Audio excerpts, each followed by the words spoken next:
오늘 저녁에 제가 염소탕을 먹어서 어제보다 설교를 좀 길게 할 것 같거든요. 그래서 중간에 혹시 화장실 가실 분은 주저하지 말고 갔다 오시면 되겠습니다.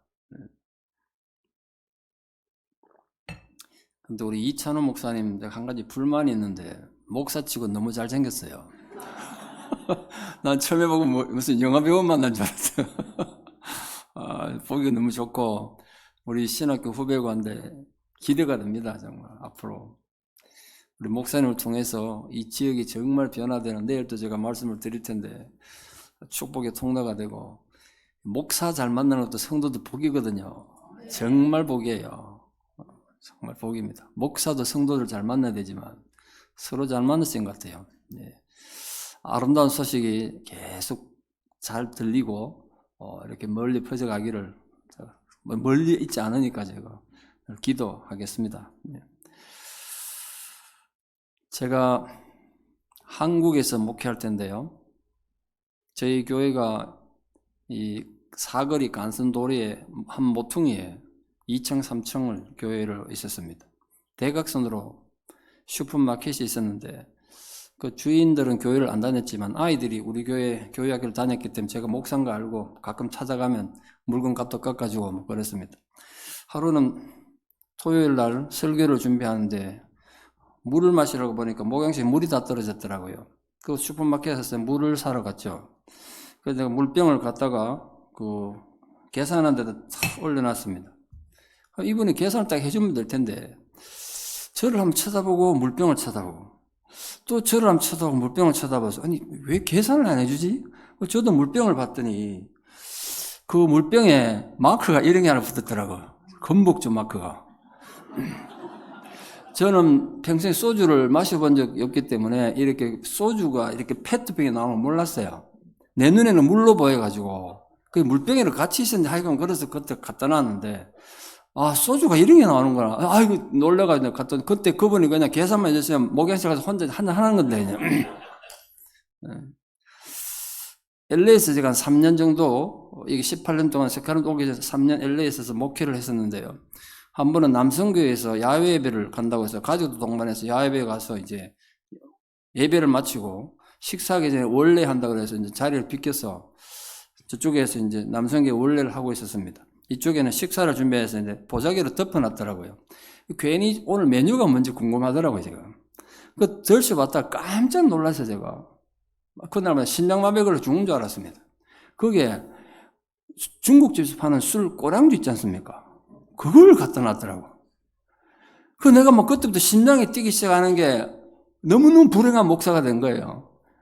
아니, 목사가 온 자리인데 이 사람들이 나 없이 몰래 술을 얼마나 마셨길래 목사가 오는 이 야외비에 이 꼬랑주를 가져왔단 말이야. 이래가지고 내가 뭐 심장이 그것도 뛰기 시작하니까 눈에 뵈는 게 없더라고요, 제가. 그럼 뭐 어떻게 해야 될지 모르겠더라고요. 근데 사모를 불러가지고 저것 좀 보라고 그러니까 사모 딱 보더니 목사님 아무 말 하지 마세요. 아무 말 하지 마세요. 뭐 말리더라고. 제 성격 급한 거 아니까. 제가 어제 그랬잖아요. 성질 급하다고. 근데 그 참고 있기 참 힘들더라고요. 어떻게 당신들이 목사가 오는데 꼬랑지를 가져올 수 있냐고 한번 외치고 싶은데, 근데 참았어요. 식사기도 해달라는데 막 기도하기 싫더라고. 막. 식사기도를 하고. 근데 그때 삼겹살 구워 먹고 하는데, 어떤 집사 하나가 탁 갖고 오더니 내 앞에서 꼬랑지를 딱 들더라고요.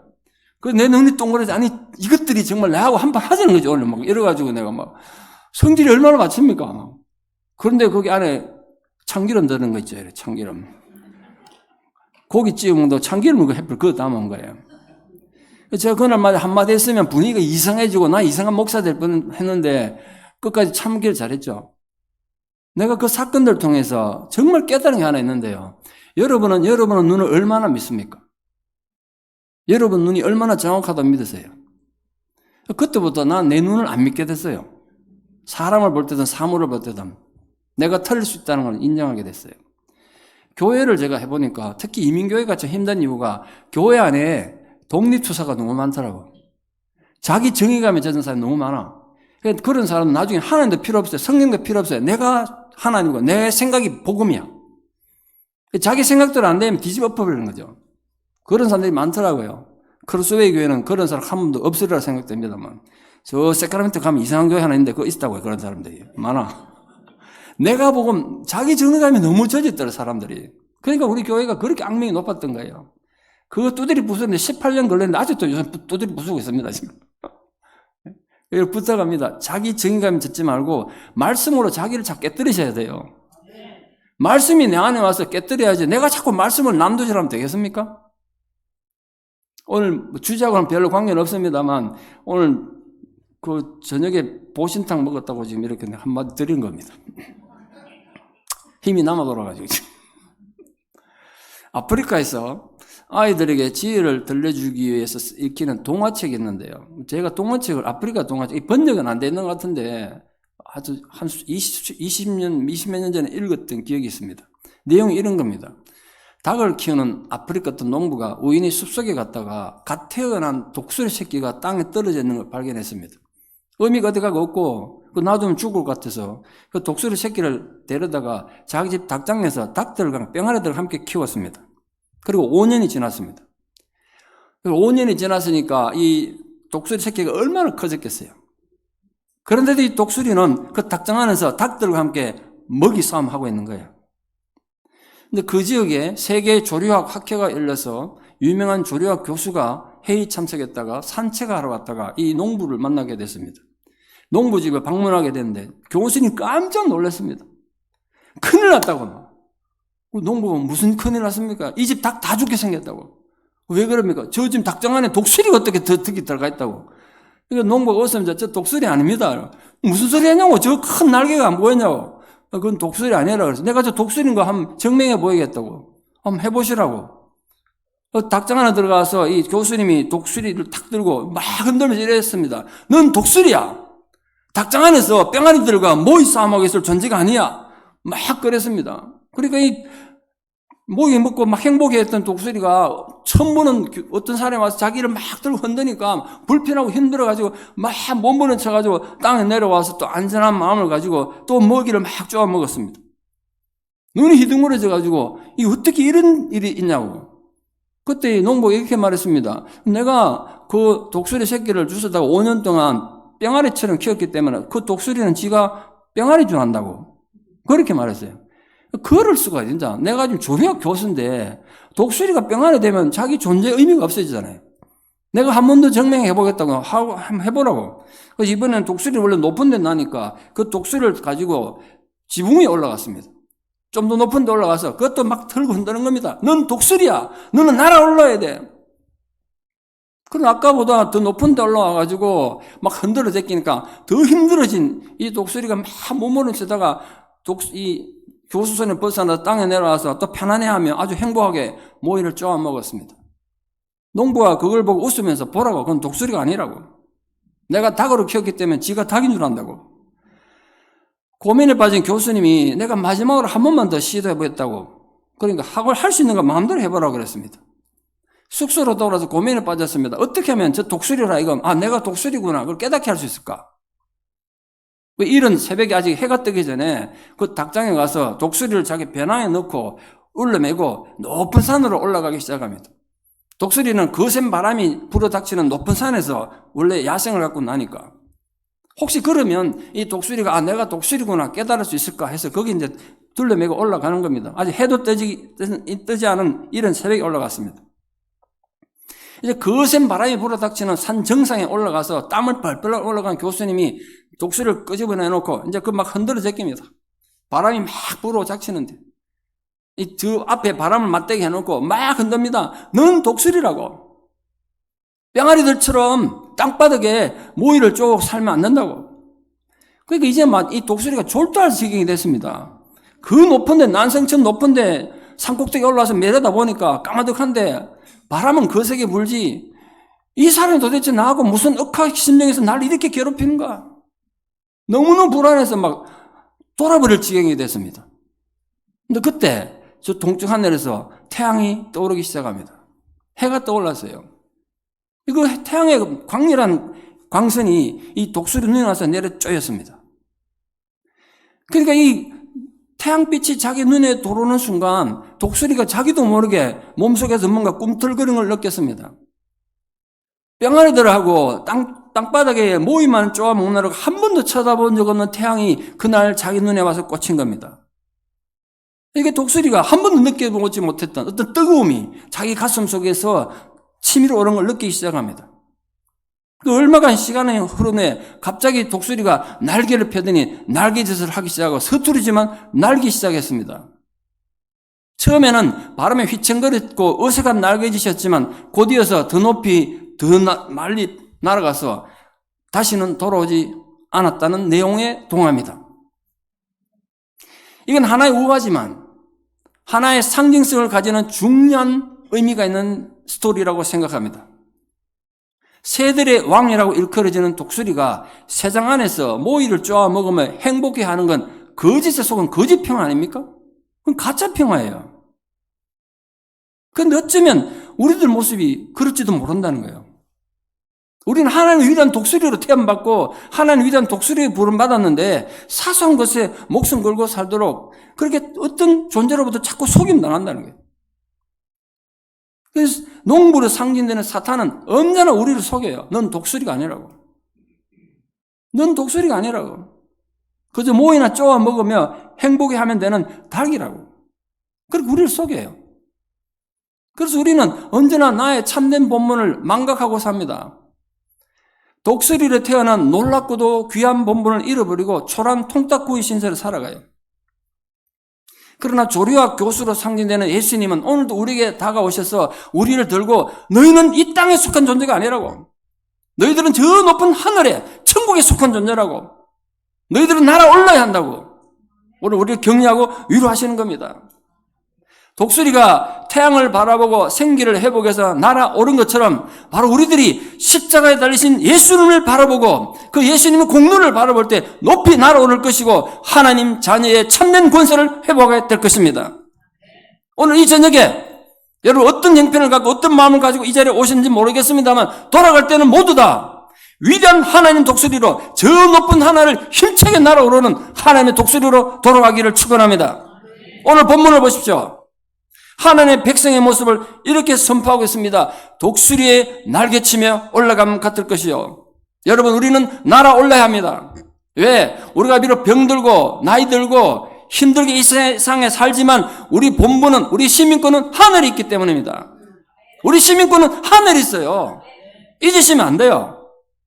언젠가 우리 땅을 다 떠날 거 아닙니까? 이 땅에 있는 것이 우리 본분이라 속이는 거짓 속임수에 절대로 속지 않기를 바랍니다. 우리는 안 돼. 어쩔 수 없는 존재야 하는 자포자기는 우리를 자꾸 초라한 병아리 신세로 만드는 거 아니겠습니까? 모든 종류의 열등감과 패배감 그리고 정오와 미움과 시기와 아픔도 우리를 닭장 안에 가두는 철조망 같은 영적인 철조망 같은 것들이에요. 하나님 백성답게 못 살게 우리를 가둬놓는 거죠. 오늘도 우리는 우리의 욕망에 갇히고 사람에게 실망하고 상처에 갇혀서 불행하기 짝이 없는 세월을 보내고 있는지도 모릅니다. 여러분 다시 강조해서 말씀드립니다. 여러분 과거가 어땠든 상관없고 지금 현재 여러분이 얼마나 힘든 상황인지 상관없고 여러분의 본문은 이 땅이 아니라 저 하늘에 속한 존재라는 거. 우리는 높이 나르도록 창조된 하나님의 고귀한 존재들입니다. 날개를 펴고 날아오르는 것이 처음에는 서툴고 힘들지 모릅니다. 그러나 그게 우리 본분이에요. 어제도 말씀드리고 새벽에도 말씀드렸습니다만 우리는 연습과 훈련을 통해서 그리고 자신과의 싸움에서 승리를 통해서 우리는 찬란히 날아오를 것입니다. 거짓에 속지 마십시오. 때로는 여러분 인생에 거센 바람이 불어오겠습니다만 독수리는 그 바람이 거셀수록 더 높이 더 힘차게 날아오릅니다. 우리 동네에 독수리 보호구역이 있거든요. 어떨 때는 나무에 독수리가 새까맣게 앉은 거 보면 겁납니다. 그 밑에 가면 저 독수리가 나한테 달라들면 어떡하나. 근데 독수리들이 때를 지어 나르는 거 보면 장관입니다. 그게. 우린 그런 존재란 말이에요.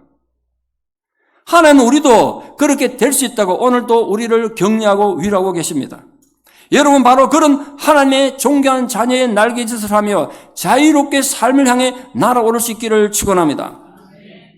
세계에서 제일 분주하고 바쁜 도시 뉴욕 빌딩 속에는 독수리가 삽니다. 혹시 보신 분 계십니까? 제가 뉴욕을 여러 번 가봤는데 뉴욕 갈 때마다 저 독수리를 유심히 봤습니다. 그 빌딩 사이로 독수리들이 살고 날아다닌다고요. 원래는 거기 다 숲이었는데 그걸 다 잘라버리고 맞춰놓은 빌딩 됐으니까 독수리가 둥지 틀 곳이 없으니까 빌딩 꼭대기에다가 둥지를 틀어가지고 거의 빌딩들마다 독수리가 다 살고 있습니다. 독수리가 굉장히 많습니다, 뉴욕에. 근데 독수리는 다른 새들하고 전혀 다른 방법으로 삽니다. 뉴욕에 특히 많은 새 두 종류가 있는데 뭔지 아십니까? 뉴욕에 정말 많은 새, 하나는 참새고 하나는 비둘기입니다. 가보시면 아시겠습니다. 발에 치는 게 비둘기고 발에 치는 게 참새들입니다. 이 비둘기와 참새는 사람보다 더 바쁘게 삽니다. 관광객들이 팝콘 한 점 탁 뿌려주면요, 어디서 날라오니 우르르 와가지고 일로 갔다가 또 여기 탁 던져주면 이쪽으로 우르르 몰려다오. 사람보다 더 바쁘게 살아. 정신없이 삽니다. 그러나 독수리는 여유가 있습니다. 그 빌딩 사이를 날개 쫙 펴고 멋있게 날아갑니다. 하나는 우리가 세상에서 그렇게 멋있게 살기 원하세요. 정신없이 사는 게 아니라 왜 사는지 이유도 알고 삶의 품위를 아는 그런 하나님 백성으로 살기를 원하세요.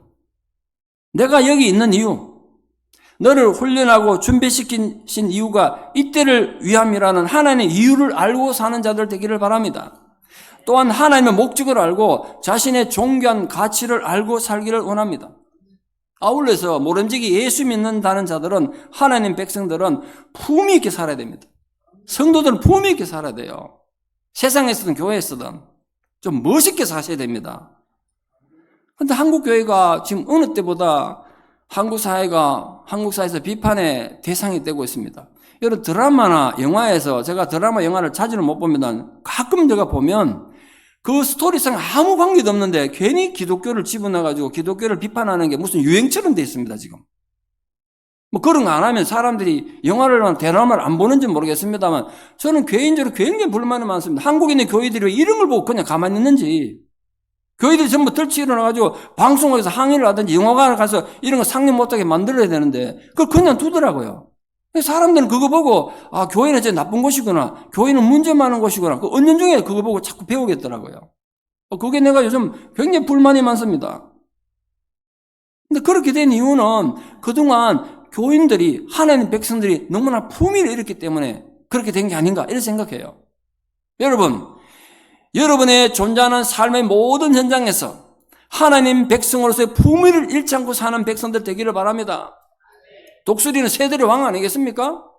독수리 같은 높은 이상과 도덕성을 가진 존재가 되기를 바랍니다. 물론 저절로 그렇게 되지는 않습니다. 댓글에서 반복된 말씀입니다만 훈련을 통해서 우린 하나님 독수리가 되는 겁니다. 태어날 때는 뺑아리처럼 태어났더라도 우리 훈련을 받아서 하나님 독수리로 자라나는 거예요. 그래서 그 훈련의 구체적인 내용이 오늘 신명기 32장 11절 12절에 나옵니다. 마치 독수리가 그 보금자리를 어지럽게 하며 그 새끼 위에 너풀거리며 그 날개를 펴서 새끼를 받으며 그 날개 위에 그것을 엎는 것 같이, 이 말 잘 보십시오. 이 무슨 말인가 지금. 여호와께서 홀로 그들을 인도하셨고 함께한 다른 신이 없었도다. 오늘 이 본문에서 하나님은 하나님 백성 훈련하는 걸 독수리가 새끼 훈련하는 것에 비유하고 있습니다.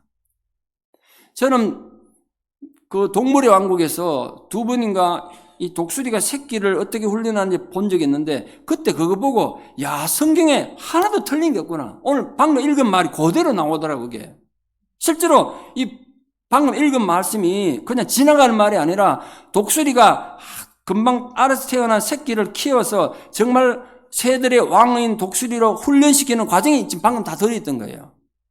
한 과정 한 과정이 다 들어있다고요. 독수리와 새끼가 태어나면요, 푹신한 둥지에 삽니다. 비록 그것이 거센 바람이 부는 높은 꼭대기지만 독수리는 날개가 크기 때문에 바람이 많이 불어야 날 수 있기 때문에 항상 높은 곳에 둥지를 틉니다. 그런데 거기 바람이 많이 불죠. 그러니까 아주 튼튼하게 둥지를 만들어요. 억세게 만든다고요. 그러니까 억세지만 새끼를 위해 가지고는 자기 이 가슴털, 부드러운 털을 뽑아가지고 새끼가 어릴 때는 그 푹신한 데 자랄 수 있도록 그렇게 보금자리를 만들어둡니다. 근데 새끼가 자라죠. 어릴 때 금방금방 자라지 않습니까? 근데 이게 자라고 나면 어미 독수리 그거에서 날개짓을 너풀거리가 되어 있죠. 거기 너풀거리면 어떻게 될까요? 거기서 날개짓을 막 하면 어떻게 될까요? 이때까지 이 새끼가 앉아있을 때 푹신하게 앉았던 그 작은 털들이 다 날아가요. 실제로 그렇게 만들더라고. 작은 부드러운 털이 다 날아가도 위에서 날개짓을 막 하면 밑에서 가시가 막 찔러대니까 이제 새끼가 앉아 있을 수 없어요. 무조건 일어서야 돼. 일어서는 훈련을 그렇게 시키더라고. 그리고 또 일어서는 훈련하고 나면 이제 먹이를 안 갖다 주고 둥지 와가지고 가만히 쳐다보더니 이 새끼한테 자꾸 바람을 몰아 새끼를 코너로 몰아가더라고요. 나중에는 새끼를 밀어버려요, 거기서. 실제로 밀어버려요. 오늘 본문에 그 얘기하는 거예요. 아니, 자기를 보호해주고 먹일 걸 갖다 주고 이때까지 보살펴주던 엄마인데, 아버지인데 먹이는 안 갖다 주고 자기 불편하게 푹신한 보금자리는 다 흩어버리고 자기를 떨어뜨려버렸어. 이 새끼가 편안하게 앉아있을 수도 없는 거죠. 가시가 찔러대기는 거. 그러니까 거기서 그 높은 절벽에서 일어서는 건 정말 무서우고 위험한 일이란 말이야. 근데 그렇게 일어서게 만들어요. 하나님 우리를 그렇게 훈련시킨다는 거예요. 어미가 새끼를 보호하기는커녕 둥지에서 그냥 떨어뜨리니까 이 떨어지는 새끼가 무슨 생각 들겠습니까? 자기를 이때까지 목숨처럼 아껴주고 사랑하는 엄마가 아빠인데 왜 나를 죽으라고 떠밀었을까? 떨어지는 낙하하는 순간 새끼가 무슨 생각하겠습니까? 생각하는 능력이 있다면. 엄마 찾으면 무슨 소용이겠습니까? 자기 엄마가 자기 보고 죽으라 떨어뜨렸는데. 근데 아십니까? 그 떨어지면서 이 새끼가 어떻게 되는지. 살려고 발부둥치면서 이때까지 한 번도 써보지 못한 근육을 막 쓰는 거예요. 날깃을 막 한단 말이에요. 날 수 있을까요? 새끼가? 못 날아요, 아직. 아직 나는 훈련이 안 됐잖아요. 떨어지면서 엄마 부르면 뭔 소용했어요? 새끼는 몰랐던 거예요. 그 과정을 통해서 날 수 있는 근육이 훈련되는 거. 이제 땅에 떨어져가지고 막 죽을 지경이 됐습니다. 우리 신앙인들 마찬가지예요. 훈련이 즐거우고 기쁘지 않다고 되풀이 말씀드렸습니다. 우리가 하나님께서 우리를 훈련시키는 과정에 딱 들어가면요. 정말 힘들고 어려워요. 하나님 원망스러워요. 이제 하나님 나를 버리셨나? 어떻게 사랑의 하나님이 계신다면 내 삶에 이럴 수가 있나? 이런 생각 든다니까요. 아삽이라는 사람이 시편 77편 7절 8절 이런 말씀이 있습니다. 주께서 영원히 나를 버리셨을까? 다시는 은혜를 베푸지 아니하시려는가? 얼마나 답답해서 그런 얘기 했겠어요. 하나님 이제 나를 버리셨구나. 이제 내게는 은혜를 안 베푸시는구나. 그런 절망의 마음이 든다니까요. 혹시 여러분 중에 하나님께 실망하셨습니까? 사는 게 너무 힘드십니까? 이 설교를 나중에 듣는 모든 분, 어떤 분이라도 제가 여러분을 당부합니다. 그걸로 끝이 아닙니다. 우리 인생 그걸로 끝이 아니라고요. 그럼 어떤 일이 일어날까요? 새끼 독수리가 땅바닥에 부딪히면 떨어 죽겠죠. 떨어 죽으려는 그 순간에 오늘 본문에 뭐라 그랬습니까? 독수리가 그 새끼를 날개로 업어 올라간다고 되어 있죠. 실제로 동물왕국 보니까 새끼는 떨어지면서 막 자유낙하하면서 몸부림치고 떨어지는데 독수리 어미는 위에서 다 보고 있다가 손살같이 내려가가지고 땅에 부딪히기 직전에 탁 쳐서 올라가더라고요. 그럼 새끼가 이런 생각했죠. 그러면 그렇지. 우리 엄마가 나 죽으라고 그냥 두겠냐. 근데 올라가더니 또 떨어뜨려. 또 떨어지면서 이거 무슨 짓이냐 이거 지금. 왜 나를 괴롭히냐 우리 엄마가. 우리 하나님 이해가 안 돼요. 사랑이라면서. 자비로운 하나님이라면서. 왜 내 기도는 응답도 안 하고 우리 가정이 이렇게 힘들게 하시는가? 우리 자식들을 괴롭히시는가? 그렇게 막 괴롭히는 거예요. 여러분, 왜 독수리가 그렇게 새끼를 훈련시킨지 아십니까? 그리고 오늘 본문에서 하나님이 우리들에게 독수리 날개치며 올라감과 같을 것이라 그랬는데 그 독수리가 새끼 훈련하는 의미, 또 하나님께서 우리를 독수리처럼 훈련한다는 의미가 도대체 신앙적으로 어떤 의미가 있겠습니까? 첫 번째 여러분, 독수리의 훈련은 계속될 겁니다. 진짜로 보니까 계속 되풀이 하더라고요. 계속. 언제까지 되풀이 할까요? 그 새끼가 힘을 얻고 드디어 스스로 날개짓하며 날아오를 수 있을 때까지. 그렇게 훈련해요.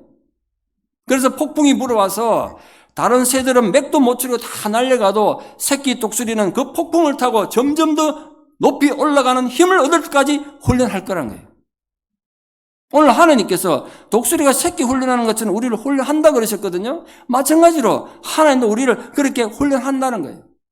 정말 날개치며 올라가는 위대한 신앙이 될 때까지 여러분을 만지시고 주무르고 그걸 훈련하실 거예요. 우리 이미 새벽에 보셨잖아요. 때로는 우리를 낮추실 것이고 때로는 줄이게 하실 거예요. 굶주리게 하실 거예요. 또는 가슴 무너지는 억울함과 절망이라는 추락을 통해서 여러분을 훈련하고 또 하실 것입니다. 언제까지요? 바로 우리들이 인생의 어떤 폭풍 앞에서도 날아가지 않고 영향받지 않고 넓은 신앙의 날개를 펴고 저 높은 하늘을 힘차게 날아오르는 위대한 신앙이 될 때까지 우리를 훈련할 거예요. 우리를 그렇게 성숙한 신앙이 될 때까지 훈련하실 거라고요. 지금 그렇게 추락하는 훈련 중에 있는 분들이 있다면 그분들에게 하나님의 위로와 격려가 함께하기를 바랍니다. 여러분, 자신이 끄듯이 추락하는 것 같고 그것 한 번도 아니고 고통이 한 번도 아니고 되풀이되는 고난 앞에서 마음이 지치고 상한 분들이 있다면 여러분들이 이 하나님 사랑으로 마침내 날개치며 올라가는 위대한 신앙인들 되기를 축원합니다. 과거의 실수와 실패를 생각하지 마십시오. 그곳에 머물러 있지 마십시오. 여러분, 생각만 하면 부끄럽고 생각만 하면 후회가 되는 과거의 아픔이 있습니까? 과거를 붙잡지 마십시오. 흘러가게 두십시오. 그 과거가 여러분을 현재 영향 주지 못하게 하고 그 과거가 여러분 미래를 결정짓지 않게 하십시오. 신앙인은 그렇게 사는 게 아닙니다. 여러분이 그렇게 추락하고 있을 때 넌 독수리가 아니야. 하나님이 있다면 어떻게 이런 일이 있을 수 있느냐고 여러분 귀에 속삭이는 그 원수들의 속삭임에 속지 않고 승리하기를 바랍니다. 그렇게 떨어질 때 가장 안전한 방법은 주님께 나를 완전히 맡기는 거예요. 완전히 의탁하는 거.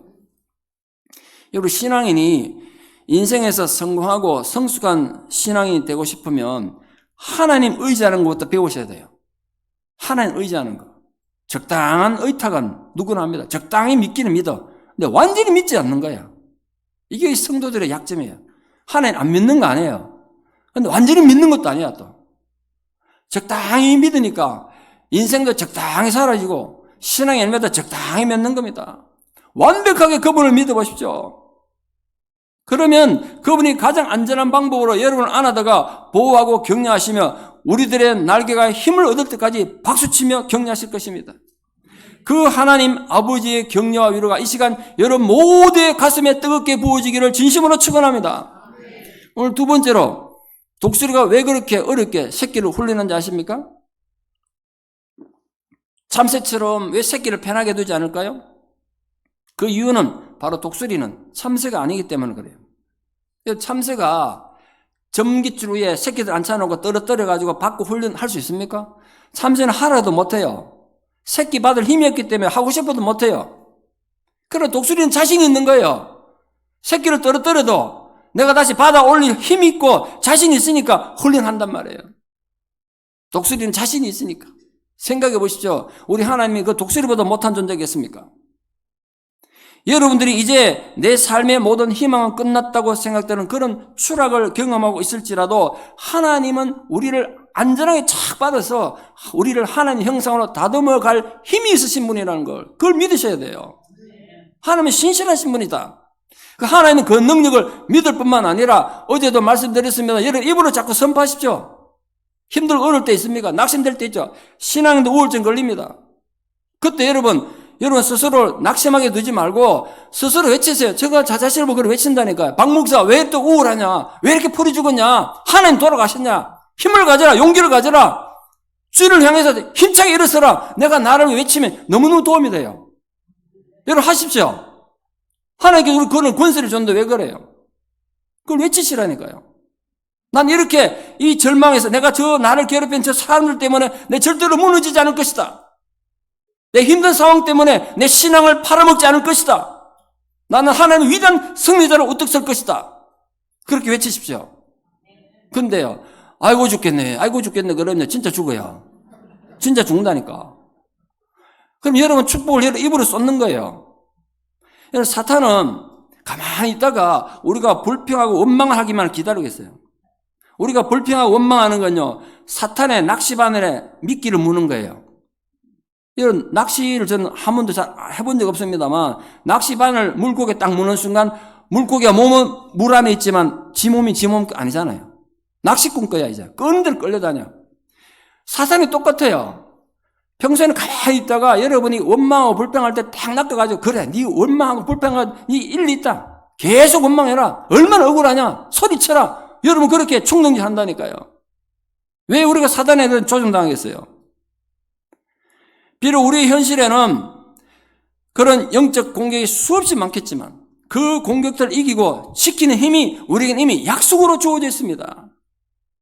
그래서 이 시간에 사랑하는 성도님들이 하나님 앞에 승리를, 힘을 외치는 것을 함께 외칩시다. 하나님의 힘이 있으시다. 내 모든 삶을 바로잡으실 것이다. 나를 안전히 지키실 것이다. 그거 외에라도 여러분 자꾸 외치시라고요. 힘들고 어렵다고 자꾸 짜증 부리면 짜증 부리는 것도 습관이 됩니다. 그럼 결코 사단의 조정에서 벗어날 수 없습니다. 어떤 상황에서도 그 승리를 외침으로써 날개치며 올라가는 생명에 있는 신앙들 되기를 축원합니다. 세 번째로 독수리가 왜 독수리를 그렇게 훈련하느냐 하면요. 독수리는 새 중의 왕이기 때문에 훈련해요. 훈련되지 않은 신앙은 걸림돌과 장애물이 된다 그랬잖아요. 그러나 신앙이 훈련되면요. 우리 인생을 위한 더없이 중요한 디딤돌이 된단 말이에요. 똑같은 돌인데 앞에 그 걸려 넘어지면 걸림돌이 되고 그 뒷골에 있으면 디딤돌이 되지 않습니까? 여러분을 괴롭히는 사람, 사기를 당했습니까? 여러분 배신한 사람, 건강이 안 좋거나 어려움이 닥쳤을 때 그 걸려 넘어지면 걸림돌이에요. 그걸 뒷골에 있으면 신앙이 발전하는 디딤돌이라는 말이에요. 우리 그런 존재로 만들기 위해서 하나님 훈련하신다니까요.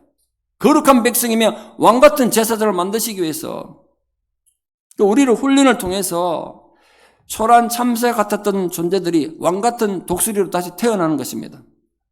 우리 모두 하나님의 훈련의 과정을 통과해서 이전에는 참새처럼 초라하게 살았더라도 나는 하나님의 위대한 독수리라는 새로운 발견을 하기를 바랍니다.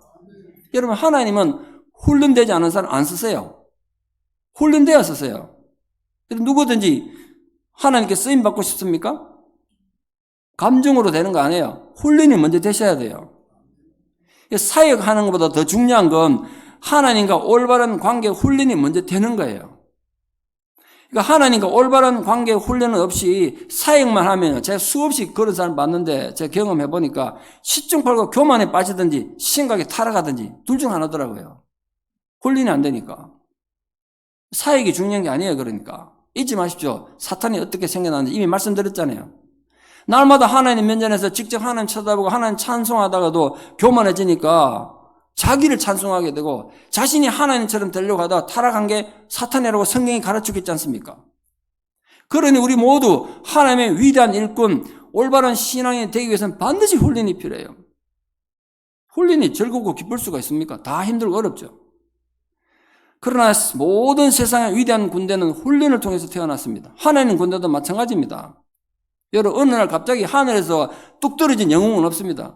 어느 날 갑자기 하늘에 뚝 떨어져서 갑자기 믿음이 좋아진 이런 건 없습니다. 훈련을 통해서 되는 거예요. 다 훈련을 통해서 뭐가 났던 인격이 갈고 닦이고 그래서 하나님 사람으로 살아가고 만들어져 가는 거라고 성경이 증언하고 있습니다. 우리 또한 비 맞은 참새처럼 초라하고 비참한 존재가 아니라 하나님의 위대한 독수리들이 되게 하시려고 하나님 우리를 훈련하십니다. 성경에 이렇게 하나님의 은혜로 훈련돼서 위대한 사람 됐던 사람 많은 사람이 있습니다. 근데 가장 혹독하고도 고된 훈련을 통해서 하나님 사람을 우뚝 섰던 영적 거장을 들라 그러면 저는 주저하지 않고 요셉을 생각합니다. 요셉. 하나님은 요셉을 청년 시절부터 뼈저린 훈련의 시간을 통해서 마침내 왕같은 존재로 가장 높은 하늘을 나는 하나님 독수리를 만드셨습니다. 물론 처음부터 요셉의 믿음이 훌륭했던 건 절대로 아닙니다. 어떤 분들은 그렇게 설교도 들어보고 책에서 읽어봤는데요. 마치 요셉을 예수님에게 비유하면서 요셉은 아무 잘못도 없는 완벽한 사람을 설명하던데 저는 거기에 절대로 동의할 수 없습니다. 저는 성경에서 그래 안 읽었거든요. 제가 본 요셉은요 정말 문제 많은 인간이었습니다. 나쁜 놈이었어요. 요셉이. 그럼 또 여러분 부담되죠? 요셉이 나쁘다고? 제가 보기엔 정말 악질 나쁜 놈이었어요. 그대로는요 절대로 하나님이 쓸 수 없는 인간이었습니다. 요셉이. 철저한 훈련이 필요했던 사람이에요. 증거를 대볼까? 요셉이 얼마나 문제 많은 인간이었는지. 성경에 나타난 요셉의 문제가 있으면 성경에 다 기록되어 있어요. 그는 무엇보다 형들의 잘못을 덮어줄 줄 모르는 비열한 인간이었습니다. 사랑은 허단 허물을 덮는다고 했는데 아버지도 없는데 들판에서 형들이 양 치다가 양 한 마리 잡아먹을 수 있지. 그걸 가서 고자질했어 다. 보는 쪽쪽 고자질했다고요. 형들이 얼마나 미웠겠어요. 그러니까 요셉의 마음에는 사랑이 없는 인간이었어요. 남이 아니잖아요 지금. 물론 엄마가 다르지만 형들인데 그 형들을 얼마나 고자질했으면 그 형들이 막 이놈 죽이고 싶은 마음 들었겠어요. 거기다가 요셉은 교만한 인간이었습니다. 겸손하고는 거리가 먼 사람이었습니다. 물론 어릴 때부터 하나님께서 요셉에게 꿈과 비전을 준 건 맞습니다. 이상한 꿈 많이 꿨지 않습니까? 그래 하나님께서 나에게 비전을 주고 꿈을 줬으면 그 꿈이 이루어지고 하나님 비전이 이루어질 때까지 자기 가슴에 담고 겸손히 잘 기다려야지. 그걸 형들 앞에 가서 막 떠벌려요. 형들 약 올린 것도 아니고 안 그래도 형들이 미워 죽겠는데 내가 꿈을 꿨는데 형님들이 나한테 절합디다 그것도 한 번도 두 번씩이나 막 그렇게 교만한 인간이었어요. 그 형들이 이 열등감이 얼마나 자극받았겠어요. 가뜩이나 아버지 야곱이 요셉을 편애해가지고 형들은 누더기 입혀놓고 요셉은 뭐 입혔다고요? 색동옷 우리 지금 비단옷 입혔다니 비단옷. 그게 아마 중국에서 비단이 그걸로 수입됐나 봐요. 예? 실크로드로 가서 비단옷 입었다는 거 아닙니까? 그러니까 그 비단옷 입고 있는 색동옷 입고 있는 거 꼴보기 좋았을까요? 싫었을까요? 좋았을 리가 없죠. 눈에 가시죠 저거. 그런데 불난지에 부채질한 격으로 그렇게 상처입은 형들에게 자신의 꿈 얘기를 함으로써 형들의 불만이 극도에 다다랐습니다. 아마도 그런 성격의 요셉이 그대로 자라가서 만약에 총리가 됐다면 어떤 사람이 됐을 것 같습니까? 어떤 총리가 됐을 것 같습니까?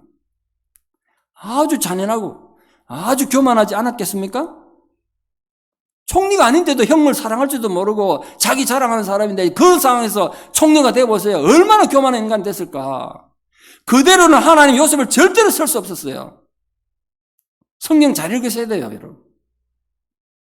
그래서 요셉은 하나님의 진정한 독수리가 되기 위해 저 하늘을 높이 날아오르기 위해서는 철저한 훈련이 필요했습니다. 위대하게 쓸 인물이었기 때문에 더욱 철저하게 인격에 구석구석 오랜 세월 훈련이 필요했어요. 그래서 요셉은 단계별로 훈련받습니다. 첫 번째 단계가 형들의 배신이 있었습니다. 형들의 배신. 남이 아닌데 피를 나는 형제들한테 배신당하잖아요. 형들이 광야에서 양을 치고 있었습니다. 세월이 꽤 지났나 봐요. 아버지가 요셉을 사랑하긴 하지만 그래도 위에도 자식들이니까 형들의 안부가 궁금했습니다. 막내를 그때까지 막내잖아지. 밑에 동생 태어나기 전이니까. 막내 요셉을 보내면서 형들이 잘 있나 안부를 알아오라 보냈습니다. 여러분 아무리 미워도 그래도 막내 동생이지 않습니까? 근데 오랜만에 만나잖아요. 그럼 미운 건 미운 거고 오랜만에 만나면 반갑고 뭐 그래야 되는 거 아닙니까? 귀엽고 그런 거 아닙니까? 그런데 이 형들이 얼마나 믿고 원한이 뼈에 사무쳤으면 요셉이 가까이 도착하게 되면 저 멀리 오는 거 보고 저놈 죽이자 이래 해라 얘기했다는 거 아닙니까? 저 멀리서 보고도 요셉을 알아봤어요. 어떻게 알아봤을까요? 뭐 때문에? 색동옷 때문에. 그 지방에 색동옷 입은 건 요셉밖에 없어요. 저 멀리서 벽하나 저 나쁜 놈이 오고 있다. 저 도착하면 죽이자. 너 동의하냐? 전부 동의했어요. 죽어 마땅한 놈이라고. 왜 그랬겠습니까 형들이? 얼마나 가슴이 한이 맺혔으면 자기들 친동생을 죽이려고 그랬겠어요. 원수가 아니잖아요. 그걸 아셔야 돼요. 얼마나 다른 사람 가슴에 한을 심었는지. 요셉이 그런 사람이었다고요. 그래서 형들은 반갑다고 형님 안녕하십니까 다고 요셉 딱 잡아다 구덩이에 집어넣었어요. 왜 집어넣었죠? 구덩이에? 죽으러 던진 거예요. 여기서부터 요셉에 대한 처절한 훈련이 시작됩니다. 인간관계의 처절한 배신의 훈련이죠. 그걸 통해서 그는 아버지 집에서 가장 존귀한 자라 마치 왕자처럼 살던 자가 노예가 되잖아요. 하루아침에 보십시오. 한 집안의 노예로 아버지 가장 사랑받는 자식에서 노예가 됐어요. 그것도 말이 다르고 문화가 다른 남의 나라 애굽에 끌려가 노예가 됐습니다. 여러분 분명히 이스라엘 사람들과 이 애굽 사람은 말이 달랐습니다. 나중에 보면 애굽에 형들이 왔을 때 통역 세운 거 아시죠? 이 요셉이 자기 나라 말 알면서 통역 세운 걸 보면 요셉이 처음 애굽 갔을 땐 벙어리였어 벙어리. 애굽 말 못했단 말이에요. 생각해보세요. 미국 와서 지금 노예가 됐는데 영어를 한마디 못해. 주인이 뭐라고 하는지 하나도 못 알아들어. 그 노예가 얼마나 힘들었을까요? 생각해 보세요. 여러분, 너무 요셉을 낭만대로 생각하시면 큰일 납니다. 성경 글에 안 써 있어요. 여러분, 알렉스 헤일리의 뿔이라는 유명한 소설이 있습니다. 소설이라기보다는 자기 가문의 추적기인데 많이들 아시죠? 알렉스 헤일리는 작가인데요. 신문기자도 하고 작가도 했습니다. 근데 어느 날 이 사람이 자기가 누군가를 궁금하게 생각했어요. 나는 흑인인데 분명히 내 뿔은 이제 아프리카인데 나는 어쩌다 미국 와가지고 이렇게 인종차별 당하고 이렇게 사는가? 도대체 나는 왜 미국 왔을까? 그 궁금했습니다. 그래서 자기 뿔을 찾기 위해서 아프리카 가가지고 할아버지 돌아다니고 하다가 결국은 찾아서 들어가는 게 보니까 자기 육대주 할아버지가 그 아프리카의 작은 종족이 하지만 한 나라의 왕자였는데 노예 사냥꾼한테 붙잡혀가지고 노예 사냥돼가지고 미국에 온 걸 알게 됐어요. 그런데 알게 된 거예요. 근데 그 육대주 할아버지가 그 미국 와서 어떻게 됐는가 생각이 없어요. 그 요셉과 같이 비슷한 거예요, 지금 상황이. 그래도 작은 나라도 아프리카 한 나라의 왕자를 했던 자기 할아버지가 어느 날 갑자기 노예가 돼서 미국 땅에 뚝 떨어졌어요. 말도 안 통해. 미쳐나갈 거 아닙니까? 사람 정말 미칠 것 같아. 그 상상을 해보십시오. 얼마나 환장하는 거지. 장이 뒤집히면 환장하는 거 아니겠습니까? 이게 할아버지가 거기 견디지 못하고 적응을 못해가지고 탈출하려고 막 이러다가 하도 그러니까 백인들이 두드려 패고 다리를 뭉개가지고 다리를 쓸 수 없도록 만들 불구가 됐습니다. 육대주 할아버지가. 그래서 흘러가지고 자기한테 왔다는 걸 알게 됐어요. 그럼 여러분, 그때보다 수천 년 전 요셉은 충격이 얼마나 컸겠나 생각해 보세요. 얼마나 컸겠는가. 아무리 그래도 그렇지 내가 형들 좀 습속하게 했다 치자. 어떻게 내 형들이 이럴 수가 있는가. 이해가 되겠습니까? 그때 나이가 몇 살인데 요셉이 17살밖에 안 되는데 아직 사춘기 아닙니까? 세상 물정이 뭐 알겠어요? 형들 입장을 이해할 어떤 여유가 없잖아요. 얼마나 마음이 힘들었겠어요. 여러분 중에도 혹시 정말 믿었던 사람으로부터 버림받은 뼈저린 상처와 아픔이 있습니까? 부모로부터, 사람 배우자로부터, 사람 교인들로부터, 친구로부터 배신을 당했습니까? 엄청난 손해를 봤습니까? 사기를 당했습니까? 잘 들으십시오. 일어난 비극은 이미 일어난 건데 그것 때문에 선택을 잘 하셔야 됩니다. 내가 지금 악한 생각을 품고 내가 보복한다고 해서 내 일어난 사건 절대 바꿀 수도 없는데 그 반응을 잘못해가지고 비극을 더 크게 만든 이들이 얼마나 많은지 모릅니다. 그것이 그저 절망이 아니라 하나님의 새로운 약속의 출발점이 되는 건 내 선택의 문제라고요. 내가 어제 선택의 문제라고 그랬지 않습니까? 그러니까 이런 억울함과 배신을 당할 때 하나님 사람은 어떻게 할 것인가? 그게 요셉의 훈련의 시작이었습니다. 네 억울함에 당할 때 어떻게 할 건가? 자, 종으로 팔려간 요셉을 한번 상상해 보십시오. 여러분, 요셉이 처음에 어디 갔죠? 보디발의 집에 갔습니다. 자, 물어봅시다. 보디발의 집에 가자마자 그 집안 전부를 맡는 그 집에 보디발을 인정받고 노예들 중에 우두머리가 됐겠습니까? 가자마자? 택도 없는 소리네. 어린 나이에 말도 안 통하는데 뭐부터 했겠습니까? 요셉이 가서. 생각해보면 성경은 없어요. 그럼 우리는 거 읽어내야 돼, 성경에서. 그 행간을 읽어야 된다고. 뭐부터 했을 것 같습니까? 요셉이 가면. 노예 중에도 제일 하층 노예 아니었겠습니까? 제일 신참 노예. 위에 자기보다 고참 노예가 하라는 거 해야 되는 거죠. 할 줄 아는 것도 없어요, 지금. 집에서 왕자처럼 살다 설거지도 하나 못해. 근데 갑자기 노예가 됐어. 말도 안 통하는데. 눈치를 보고 지금 행동해야 돼요. 안 그러면 맞아 죽어요. 생각해 보십시오. 말단 청소부나 하면 설거지 이런 것부터 했겠죠.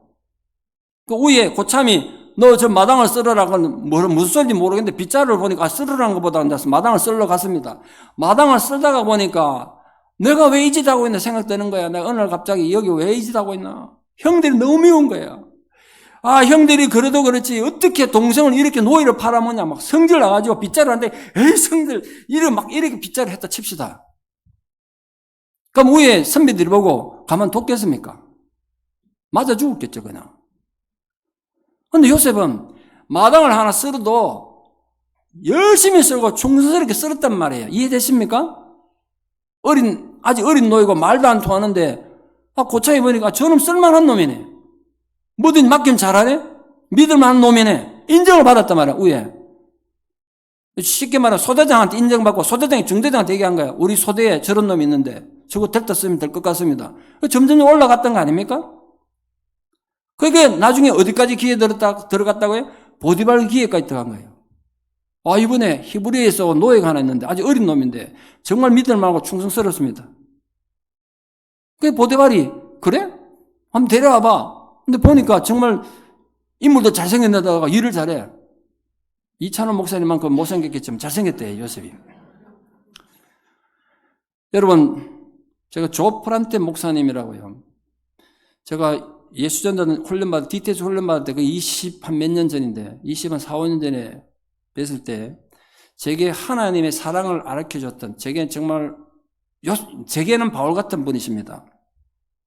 이분이 목사 안수를 받고 2년 동안이나, 미국도 그렇더라고요. 지금 어떤지 모르겠으면 그 옛날에 목사를 데리고 목사 힘들게 해서 안수 받았는데 갈 곳이 없어가지고 먹고는 살아야 되니까 자식들도 있고 하니까 임지가 없어가지고 빌딩 청소를 했대요. 이 빌딩 청소는 아시겠습니다만 언제 청소하죠? 빌딩은 사람 다 퇴근한 뒤에 새벽녘에 하잖아요.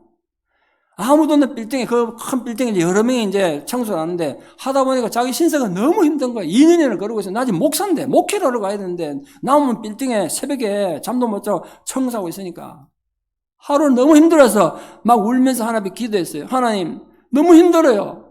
그래도 내가 안수받은 목사인데 이 빌딩 화장실 청소를 하고 있어도 되겠습니까? 제게 좀 임지를 좀 마련해서 어디 가서 목사할 수 있게 해주십시오. 그럴 때 하나님 드디어 응답이 왔습니다. 그래, 네 그동안 수고했다. 조금 있으면 내가 임지를 주마. 이러면 얼마나 좋겠습니까? 응답 왔는데 어떻게 응답 왔는지 아십니까? 조프한테 네가 이 빌딩에서 청소하는 모든 청소부 중에 가장 신실하고 충성된 청소부가 될 수 있겠느냐? 이걸 묻더래요. 이 빌딩 수많은 청소부 중에 가장 믿을 수 있고 충성스러운 청소부가 될 수 있겠느냐? 이걸 묻더란 거예요. 그때 이번에 깨달았대요. 목사가 되기 전에 청소부로부터 먼저 인정받아야 되는 거라 내가. 이해되십니까? 전 그때 그 말 너무 은혜 받았어요. 그때부터 이분이 2년 동안 울면서 청소하다 그때도 웃으면서 했대요. 이게 또 하나님 일이다. 그런데 6개월 뒤에 그렇게 6개월 뒤에 목회자로 부름받아 지금은 전 세계를 다니며 하나님 아버지를 전하는 그런 위대한 목회자가 되어 계십니다. 저절로 되는 거 없어요, 세상에. 보디발이 눈여겨보니까 정말 이 친구 믿을만하네? 그러니까 자기 아내 외에는 모든 걸 다 맡겼다는 거 아닙니까? 여러분 이게 그냥 단순한 말이 아니고 문화가 다르고 말이 다르고 아주 어린애인데 여러분 같으면 그런 애한테 여러분 가게를 맡기겠습니까? 가게 장사하시는 분들 잘 들어보십시오. 어느 날 여러분 집에 일하러 누가 왔어요. 아르바이트 하러 왔어. 근데 한국말도 잘 못하고 영어도 잘 못해. 너무 충성스럽고 믿을만해서 모든 열쇠도 다 맡겨, 금고도 맡겨, 그걸 할 수 있겠습니까? 그 힘들지 않습니까? 요셉이 잘 생각해 보시죠. 얼마나 인정을 받았으면 보디발이 그 집안 전부를 맡겼겠어요. 그러니까 하나님의 훈련이 이렇게 시작됐어요. 처절한 배신 속에 아버지 집에서 왕처럼 살다가 노예가 된 상황에서 충성스럽게 일하는 훈련을 통해서 요셉이 인정받은 거예요. 오늘 갑자기 된 거 아니에요. 두 번째 시험이 있습니다. 좀 더 고차원의 시험인데요. 자, 생각해 봅시다. 17살에 부모 떠나가지고 남의 나라가 노예가 됐습니다. 피 끓는 청춘 아니겠습니까? 성욕이 얼마나 많겠어요? 성적 유혹이 얼마나 많았겠냐고요. 외롭고 힘든데. 그런데 첫 번째 시험이 육체적 고난의 시험이라면 두 번째는 차원이 다른 유혹이에요. 이 보디발의 아내가 아마도 이 신학자들의 연구에 하면 보디발은 좀 나이가 많은 사람이고 아내는 젊었을 것이다. 그렇게 생각해요. 아마 그럴 확률이 꽤 많죠. 근데 그 보디발 아내가 자꾸 날부터 요셉 보고 자꾸 윙크를 하는 거야. 윙크를 이렇게 나 좀 보라고 윙크를 해요. 어느 날은 그래도 못 본 척 하니까 모든 하인들 다 휴가 보내고 요셉하고 단둘이 남았다는 거 아닙니까? 그래서 내 부탁 한 번만 들어달라는 거예요. 차원이 다른 유혹이죠, 이게 지금. 제가 미국 오기 전에요. 한국에서 어느 날 꿈을 꿨는데요. 여러분, 오페라 칼멘 아십니까? 칼멘? 여자가 옷 탁 들어본 빨간 옷 입고 머리에 이렇게 꽃 꽂고 막 춤추는 그런 여자 있지 않습니까? 그 남을 타락시키고 하는 못된 나쁜 여자인데 그 칼미르 오페라가 있죠. 꿈이 그랬습니다. 제가 미국에 집회를 왔는데 호텔에 있는데 누가 문을 두드려 딱 나가보니까 그 칼맨이 떠 있더라, 내 앞에. 이러면서 윙크를 하면서 오라는 거야. 근데 깜짝 놀라가지고, 저 여자가 왜 여기 와가지고 있노? 저 여자가 와가지고 나를 붙잡고 침대 뒹굴면 큰일 날 텐데. 근데 꺼져라! 이렇게 했죠. 내가 소리 꺼져라! 그러니까 못 알아듣더라고. 여기 미국이지. Get away! 이랬지, 내가. 근데도 쑥 들어오더라고, 내 방에도. 근데 내가 이 방에 있으면 안 돼. 나갔더니, 이번에 칼맨이 3명이 돼가지고 나를 포위하더라니까요. 야, 큰일 났네. 어떡하지? 이러다 잠 깼어요. 내가 잠이 깨가지고, 왜 이런 꿈을 꿨지? 내가 그때 깨달았어요. 미국 가면 이런 문제가 내가 닥치겠구나. 나중에 와서 봤더니 우리 교회 앞에도 그런 문제가 있어서 교회가 아주 시끄러웠던 적도 있고 그렇다고 그러더라고요. 실제로 그런 있더라고요. 내가 LA에서 목회할 때 어떤 젊은 여자 집사가 목사님 상담 좀 하자 그래서 알겠다. 집으로 신방 가겠다. 집으로 오지 말고 선셋 블루바드 무슨 좋은 레스토랑인가 오라고 하더라고요. 기분이 나쁘더라고요. 목사를 그런 데 부르니까 알았다고 사모님 같이 가겠다. 사모님 데리고 오지 마. 혼자 오래. 내가 그것도 성질이 얼마나 안 돼. 니 내하고 무슨 뭐 하자는 거냐 지금. 그런 일이 있더라고 실제로. 우리 목사님 혼자 부르지 마세요. 젊은 여자분들. 안 그래도 인물이 너무 잘생겼는데 지금. 지금 여러분 생각해 보시죠. 이 유혹을 통한 훈련이 있어요. 지금 상대가 누구죠? 보디발 아내예요. 막강한 권력을 가진 아내예요. 그 안주인에게 잘 보이면 요셉이 노예 생활하기 정말 편할 거예요. 이제 앞으로. 탄탄대로예요. 그런데 이 안주인 눈에 벗어나면 힘들어져요. 물어보나 마나죠. 그런데 이 요셉이 그때 이 여자의 협박과 유혹에 넘어갔으면 어떻게 됐을까요? 그냥 성공한 노예로 끝나는 거예요. 성공한 노예. 그걸로 끝이 나요. 그러나 요셉은 하늘 앞에서 신앙의 지조를 지켰습니다. 이렇게 말해요. 그게 참 위대한 말인데 아무도 보는 사람이 없는 건 맞습니다. 그러나 하나님이 보고 계십니다. 하나님이 보고 계신다. 그게 위대한 신앙이죠. 그런 훈련을 지금 하는 거예요, 요셉이. 그런데 오히려 엄청난 모함에 빠지죠. 그것도 훈련의 한 과정입니다. 3번째 훈련입니다. 여러분 잘 들어보십시오. 하나님 앞에 정말 지키기 힘든 신앙의 지조를 지키고 하나님 앞에 의리도 지키고 믿음을 지키는데 그 결과가 감옥이라면 누가 믿음대로 살겠어요? 잘 새겨 들어보세요. 너무 낭만대로 생각하지 말고 여러분이 그래 닥친다면 내가 정말 지키기 힘든 상황에서 내 신앙의 믿음을 지키고 정도를 걷기 위해서 하나님 앞에 똑바로 살았는데 그 결과가 하나님께서 그래 네가 그렇게 힘든 상황에서 믿음을 지켰구나. 내가 복에 복을 더하마. 복을 주는 게 아니라 그 결과가 억울하게 감옥 가는 거라면 누가 신앙대로 살겠냐고요. 누가 믿음을 지키겠어요. 얼마나 큰 시험입니까? 요셉의 억울함을 생각해 보세요. 억장 무너지는 억울함 아닙니까? 이건 혹시 여러분에게 그런 억울함과 상처가 없습니까? 이건 앞에 고난다는 차원이 다른 거예요, 지금. 하나님 자체에 대한 해이가 될 수 있기 때문에 그래요. 믿음을 지켰는데 더 억울한 누명을 쓰고 감옥 가다니. 그때 얼마나 많은 사람들이 하나님을 등진지 아십니까? 삶을 포기한지 아세요? 하나님께 실망했다는 거예요. 실망한 건 맞아요. 하나님이 이럴 수가 있냐는 거죠. 하나님 선하시면 정말로 하나님이 계시다면 왜 제게 이런 고통을 주십니까? 왜 우리 집안에, 왜 우리 자식들에게 이런 고통을 주십니까? 원망이 쉽죠. 그러나 요셉은 그러지 않았습니다. 여러분 그 억울한 감정을 가지고 하나님의 실망한 마음을 가지고 하늘 보고 감옥 생활을 했으면 어떻게 됐을까요? 감옥에서 그렇게 생활했으면 어떻게 됐을까요? 누가 인정해 줬겠어요? 맞아 죽든지 미쳐 죽든지 했겠죠. 그런데 그 감옥에서, 그 억울한 감옥에서 어떻게 행동했길래 간수가 보기에 저 친구는 하나님이 함께 하는구나 이걸 알았을까요? 요셉이 가서 전도한 거 아니잖아요. 요셉의 삶을 보고 간수가 저 친구는 하나님이 함께 하는 건 알았다는 거예요. 왜 그랬을까요? 간수는 수많은 임상 경험이 있습니다. 감옥에 갇힌 죄수들이 어떻게 사는지 너무나 잘 알고 있는 사람입니다. 그런데 요셉은 다른 죄수들과 달랐다는 거예요. 삶의 태도가 달랐어요. 잊지 마십시오. 하나님의 사람은 억울하게 감옥을 가도 인정받습니다. 억울하게 감옥 가도 인정을 받는다고요. 그러나 이 시기는 요셉 생에 정말 철저히 잊혀진 시간입니다. 왜 잊혀진 시간이냐 하면요. 감옥이라는 자체가 요셉 존재가 잊혀진 시간 아니겠어요? 누가 기억해 주겠습니까? 당대 세계 최대 강대국 이집트 한 감옥에 끌려온 유대인 노예. 누가 거기에 관심이 있겠어요? 병들어 죽든지 굶어 죽든지 누가 관심이 있겠습니까? 그는 완전히 잊혀진 존재였습니다. 그보다 더 심하게 잊혀진 존재가 되죠. 술 맡은 관원장, 떡 맡은 관원장 꿈을 해석해주고 이들이 나가게 됐을 때 꿈에 부풀었습니다. 그 술 맡은 관원장 복직대 나갈 때 부탁하잖아요. 나는 억울하게 감옥 가 있습니다. 내 잘못한 거 없습니다. 파라오에게 제발 부탁해서 내 억울한 사정을 좀 얘기해서 풀려날 수 있게 해달라고. 술 맡은 관장, 내 잘 기억하고 왕에게 파라오한테 얘기해주마. 그러고 나갔단 말이에요. 그 여러분 요셉이면 어떤 마음을 갖겠습니까? 그때부터 오늘이나 내일이나 연락 올까 기다리지 않겠습니까? 일각이 여삼추야. 얼마나 기다렸겠어요. 그런데 얼마 지나가서 시간이? 그리고 또 2년이 지나가요. 그 2년이 매일매일 기다리는데 오늘은 소식 올까 기다리는데 그 2년의 시간 얼마나 기다림이 길었겠어요.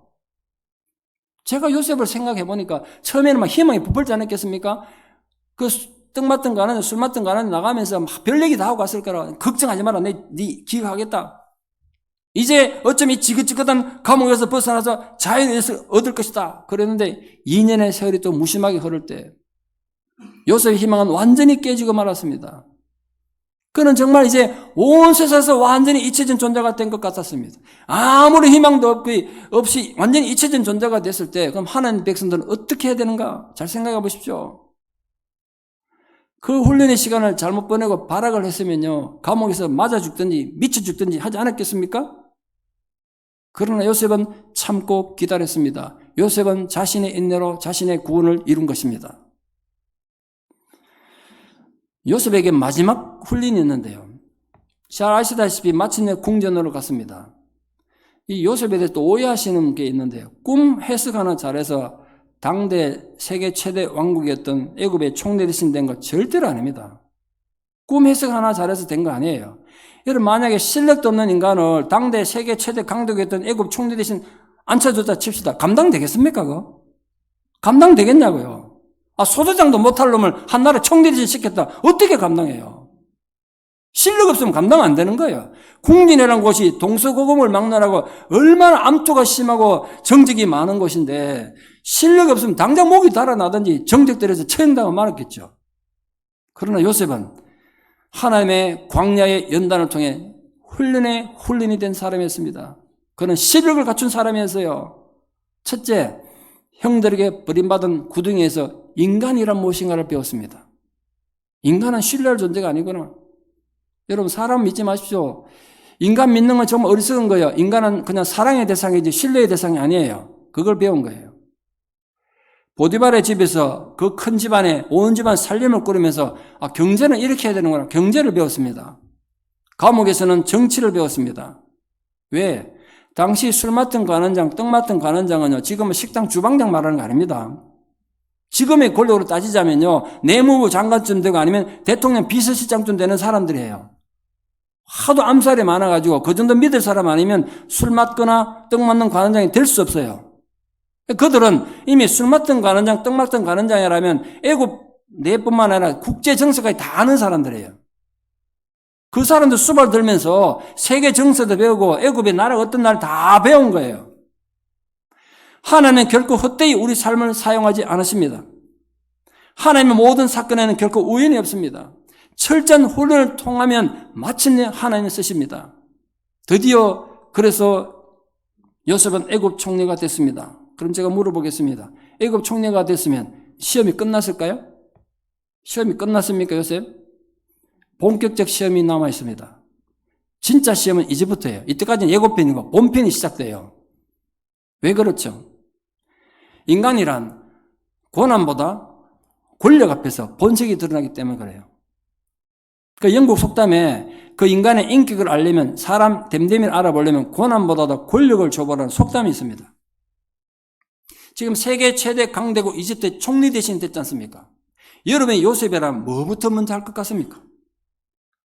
복수부터 할지 않겠습니까? 손볼 놈이 한두 놈입니까 지금? 예? 내가 같으면 제일 먼저 형들 그냥 둬야 돼요 그거? 한 1개 중대만 보내가지고 딱 포획해가지고 형들 다 잡아와. 그러면 되잖아요. 명령만 내리면 되는데 총리 대신인데. 근데 그거 안 했어요. 또 손 봐줄 사람 있죠? 누구요? 그 여자 하나 있잖아요. 보디발 아내.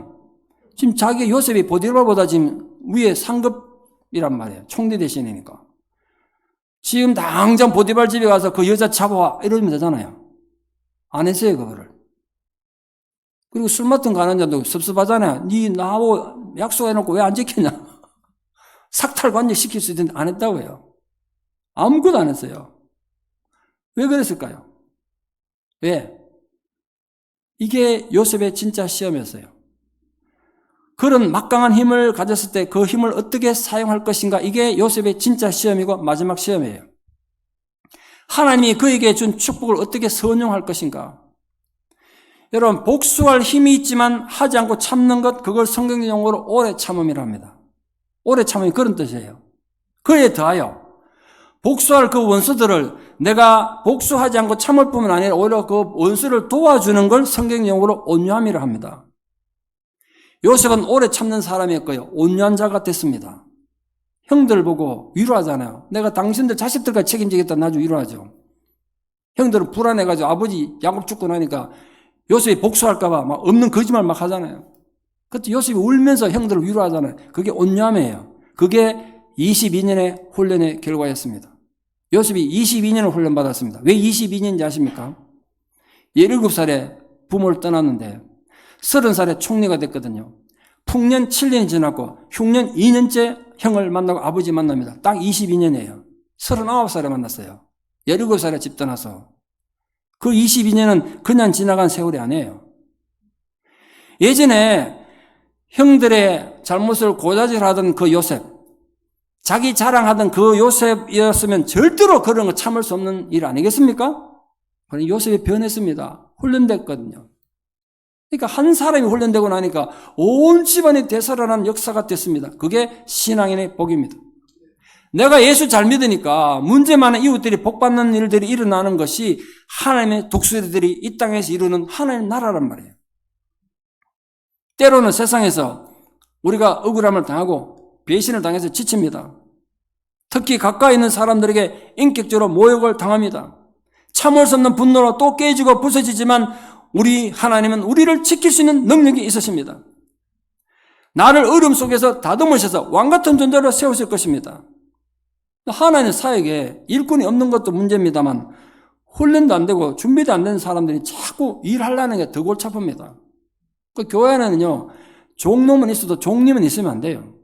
하루는 자꾸 우리 교회 장로님이 주일 대표기도 할 때마다 종님께 이러더라고요. 자꾸 종님께 은혜 달라고. 근데 하루 불러서 장로님, 종놈은 있어도 교회 안에 종님은 없습니다.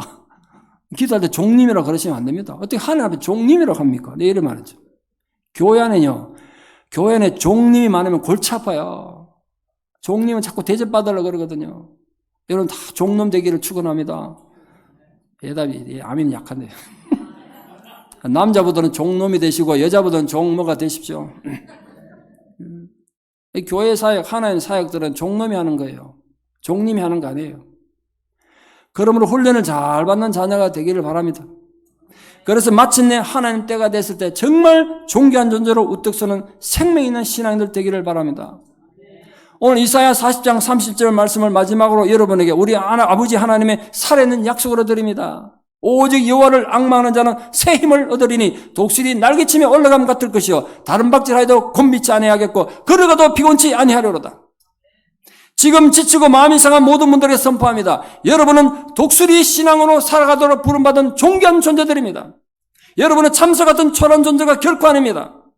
정말 여호와의 훈련을 통해서 새 힘을 얻어서 날개치며 올라가는 신앙, 다른 박질하여도 곤비치 않는 신앙, 걸어가도 피곤치 않는 신앙의 소유자들 다 되시기를 우리 주 예수 그리스도 이름으로 축원합니다.